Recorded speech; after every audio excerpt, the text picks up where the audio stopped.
And now, Kelley, I think it's time we should get to a call. What do you think? All right. Sure. Sounds good. Fantastic. There's one person who's been on the line for like over an hour now. And so we absolutely have to bring them in. Let's talk to Arthur, them from New York, who wants to talk about the use of pharmacological substances and or mental illnesses in early mankind and their aid in formulating the first religions. Arthur, you are live on Truth Wanted. Yes, sirs. Thank you for the esteemed pleasure of taking my call and the honor of speaking to you fine gentlemen this evening. Oh, it's great to have you. So what do you got for us today? Thank you. You know, I wanted to talk about the subject which you just mentioned, and you know, I've been doing a lot of thinking on it over the many years that I've been dealing with my own cognitive disorders. I don't like the term mental illness. I find that to be kind of a stigmatic kind of term that brings a lot of stigma into the realm of the disorder. But I deal with my own cognitive disorders, such as schizoaffective disorder, schizophrenia, that sort of thing. I hear voices, see visions, and I have since 2005. And when I was a young child, I heard voices at different times. You know, and one of my doctors told me that even though I was genetically predisposed to become a schizophrenic or schizoaffective, perhaps that if I hadn't been experimenting with substances, pharmacological, psychoactive substances, that perhaps I never would have come down and landed myself with schizoaffective disorder or schizophrenia. You know, and in early mankind, you know, they had to becoming Cro-Magnon men and early Homo erectus had to be coming into contact with such substances and plants like salvia and you know, ayahuasca roots and all those different sorts of things, and early cannabis plants and hemp and, you know, sativa, indica, that sort of stuff. You know, and so they're probably, you know, hallucinating, you know, psilocybin mushrooms, and they're probably hallucinating and, you know, hearing voices and hearing grunts and groans, and which ultimately changed the, you know, possibly even changed their brain structure over time. I am aware. And Kelley, I'd like to get your input on that. Do you think it changed, these pharmacological substances changed early mankind's brain structure as to cause us to develop language and that kind of thing, and then cause when we develop language we continued to use those substances, and then when we were hearing voices and seeing these visions, we ascribed names to them like Odin and Thor and Vishnu and Shiva. Okay. All right, let's take a step There's back. A lot to take in there. This is a lot. Yeah, it's a lot all at once. Okay, Yeah. So I think the first point that I wanted to hit is the stigma associated with mental illness. I totally agree that there is a stigma associated with it. And that's like obviously a big problem, and one that I think there's a lot of movement from the medical community, at least, to try to solve. The way physicians see mental illness is the same as, like, you know, a physical illness, something that, you know, you need to be able to diagnose and therefore treat according to the diagnosis, right? I totally agree with your physician, even though this is like, I'm not a psychiatrist.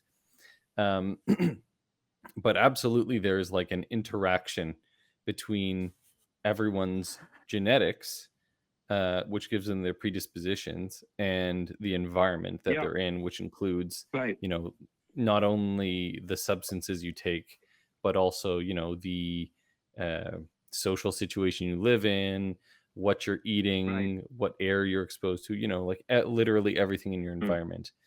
Practically everything that's not genetics, you could say, is environmental, right? So there's definitely good studies that say that you could have, you know, if you had a twin, Arthur, who had identical genetics to you. You do? Do you have an identical twin? not identical. I have fraternal. What do you call it? Paternal. Yeah, female, a girl. Okay. Yeah.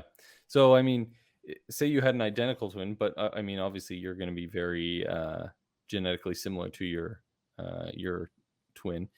But even if you had identical DNA to someone else and they were not exposed, it's very possible that you would have developed these mental illnesses that you're talking about, and they wouldn't have, just because they haven't had that interaction with the environment. So I totally agree with that point. The next thing that I think you were mentioning is that, like, can these substances affect brain structure? Yeah. Which I think so they can, but only in the individual using them, or in like the individual exposed to them, right? So because they're not, as far as we know, they don't affect your DNA, which means they can't be passed on to the next generation, right? But obviously, if you're using these drugs, and there's so I mean, there are studies that have shown not only the effect of a drug on brain structure, but also the effect of a drug on the brain structure of, say, a fetus that's being carried by someone using the drug. And also just having something like schizophrenia fundamentally changes your brain structure, or those changes in brain structure are the cause of the schizophrenia, right? It's hard to know which is which. It's a correlation effect. Right. What do you think, Kelley? What are your thoughts so far? I think you're right. I know as a result of that changing brain structure genetically, I don't think that you could say it would be like the cause for the beginnings of language. I think that had more to do with just having to be able to share ideas, and probably not so much, like, definitely ideas, not so much physical things, because we could have just pointed at stuff, but we had to be able to share abstract ideas. And I think that's probably the real origins of language right there. So yeah, how did you come up with this idea, Arthur? Oh, I've been meditating, and I've been thinking about it for years now. And it's just, as it relates to my own experience with pharmacological substances and, that kind of thing. And, my own personal experiences with mental disorder, my own cognitive disorders.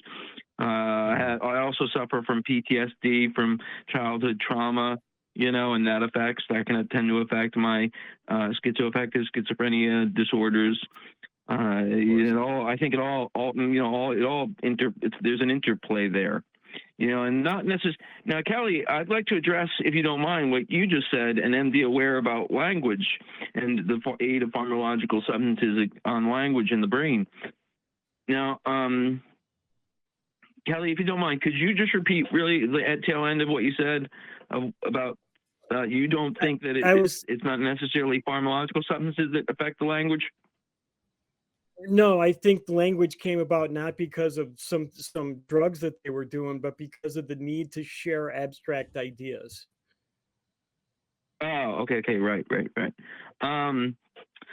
You don't think that the use of pharmacological substances possibly had any effect at all on the brain structures, in the brain, specifically the ones that are involved with understanding language? Well, I'm not sure about that. I am right in line with what MD said earlier about that. It can affect the brain. What the effect it is having on the brain could very well be individualistic as well, right? Mm-hmm. And your one point about maybe your problems that you may have started because of you doing psychoactive drugs.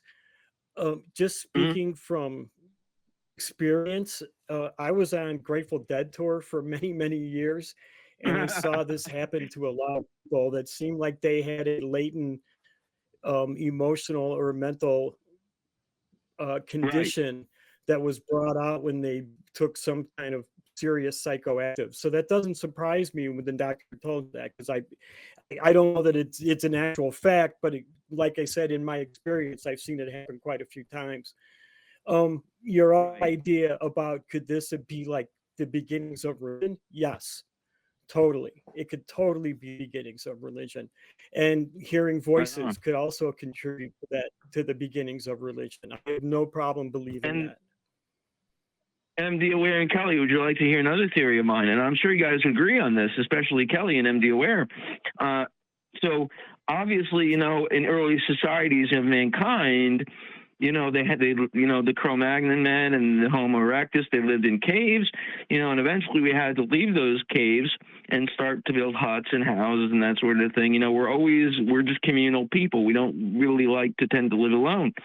And so, obviously, these experiences, these deep, profound experiences that they would be having on hallucinogenics or cannabis or any such thing like salvia, anything like that, psilocybin mushrooms, of course, they're going to be sharing that with the tribe.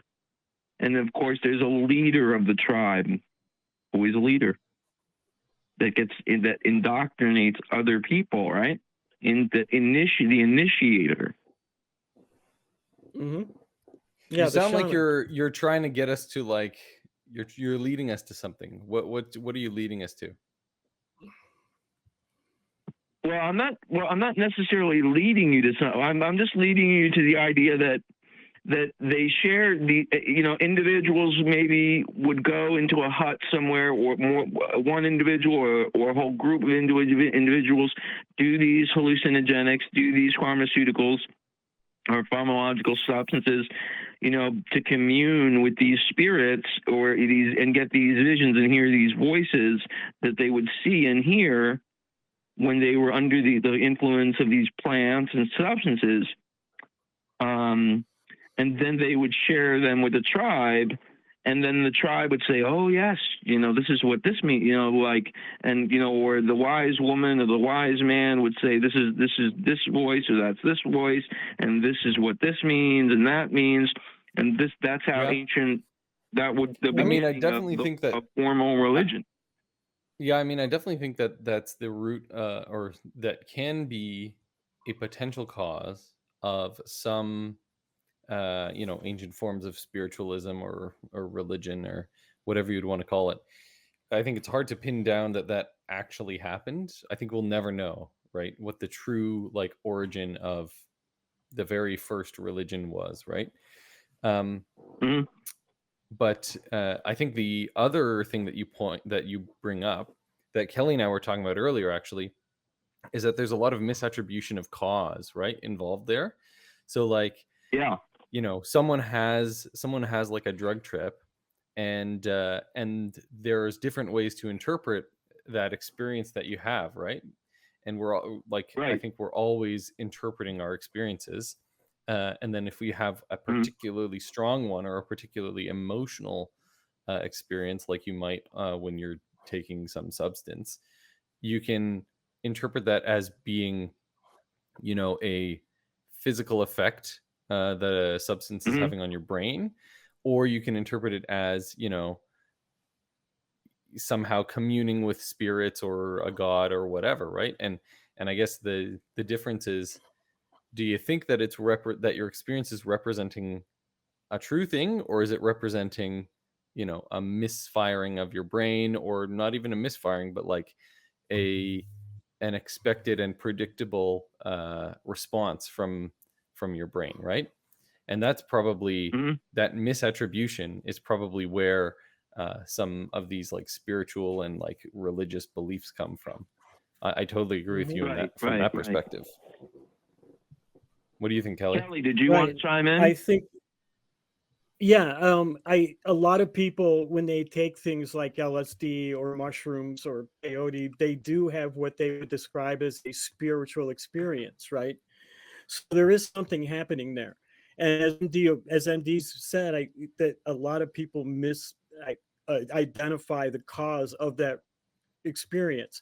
So if everybody's having that experience when they take the same drug, doesn't that say to us that is what the drug does to you, right? So instead of when you have that spiritual experience, it's the drug, it's not a spiritual experience, right?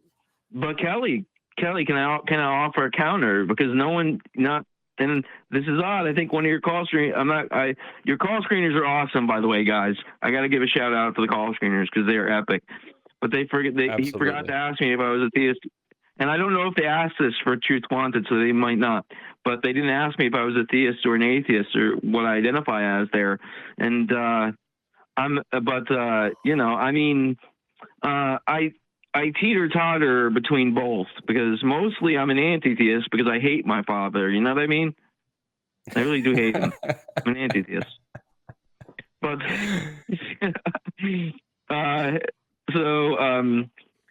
but I think to give you a counter, Kelley, I forgot where I was going with my counter.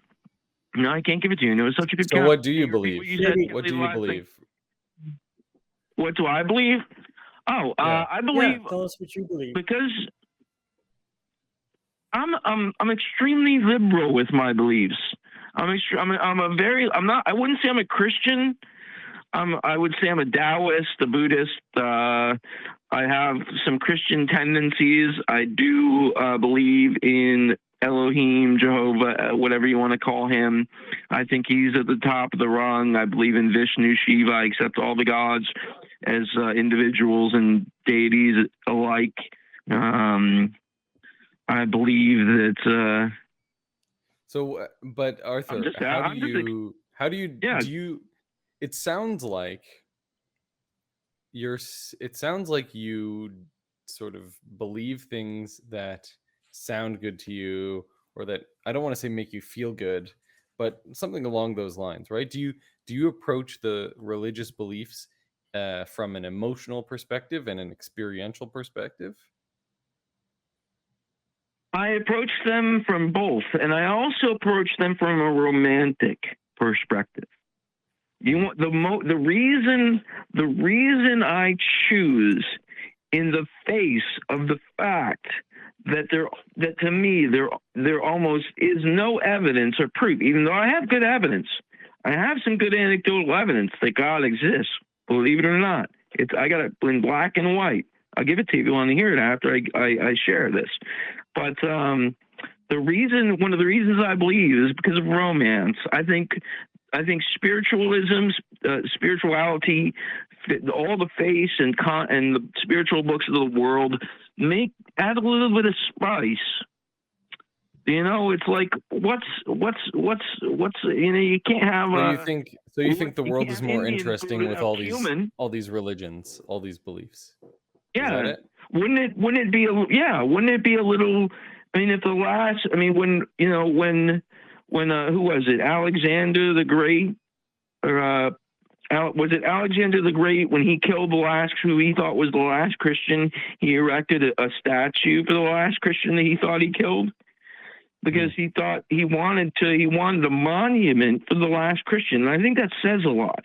That speaks volumes to me, and I think it should speak volumes to everyone who hears that story, because I think that he thought it was a sad thing, and he wanted that he killed the last Christian, and so he wanted a monument to be built in memorial of that religion. And if the atheists win, if the anti-theists win, like I hope they do, but because, like I say, I hate my father. Then I think a great sadness would happen. Go ahead. What are we trying to win? I was just wondering what we're trying to win.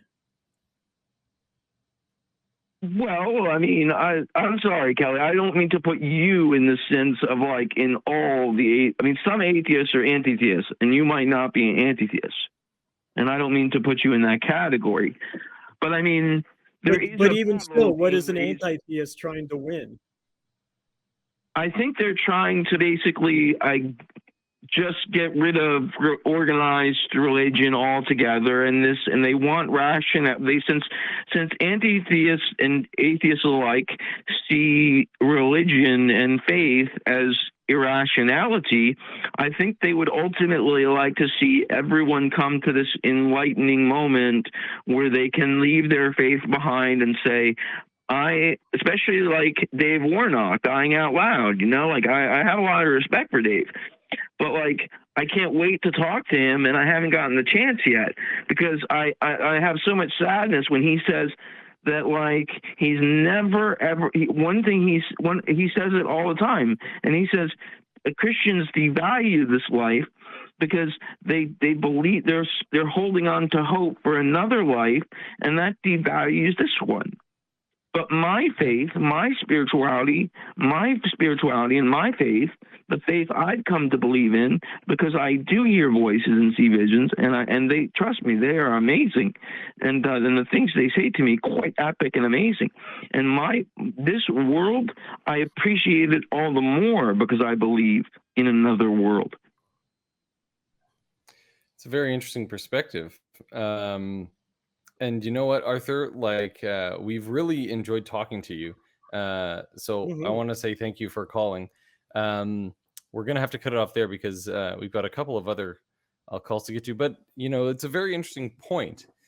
And I think that what Arthur was talking about, that romance, he seems to be basing a lot of his beliefs on this romantic idea of you know, religion is just like a spice that people sprinkle into their lives, and it provides a little bit of an extra something special. I think that view probably leaves out a lot of the harms that religion does, both directly and indirectly. I don't know. What do you think, Kelley? I think maybe I wanted to get this point across. I think if you're trying to compete with something that's irrational, you're going to lose all the time. Yeah. So that's why I don't try to win anything with my religion. Do I try to get my ideas across to other people? Yeah, but I don't feel like I have to be in competition. Yeah, I mean, it's a good point. I certainly don't like being branded as or I don't like the spin of us being like soldiers, you know? There was like at the Exactly. beginning of the new atheist movement, there was this whole thing of like, you know, the atheist army sort of thing. And I really dislike that branding. But anyway,